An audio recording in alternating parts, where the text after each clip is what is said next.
అందరికీ నా ఉద్యమ జైభీములండి. నా పేరు రాయల మిల్లి భాగ్యలక్ష్మి. బహుజన రాయల సంఘం వ్యవస్థాపక అధ్యక్షురాలుగా పనిచేస్తున్నాను.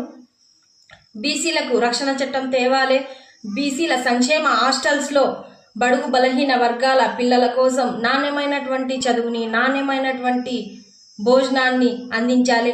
ఈ దేశంలో సమగ్రమైన కుల జనాభా లెక్కలు తేల్చి పార్లమెంట్ అసెంబ్లీ స్థానాలలో మేమెంత సీట్లు కేటాయించి అమరావతి రాజధానిలో బీసీలకు 1000 ఎకరాల భూమిని కేటాయించాలని డిమాండ్ చేస్తున్నాం. బీసీల కార్పొరేషన్ పదవులు ఉన్నాయి కానీ నిధులు మాత్రం శూన్యం. మరి 2024 ఎలక్షన్లలో ఈ కూటమి ప్రభుత్వం బీసీలకు ప్రత్యేకమైన సౌకర్యాలు కల్పిస్తాం, బీసీలకు రక్షణ చట్టం తెస్తాం అని ఉపన్యాసాలు ఇచ్చారు.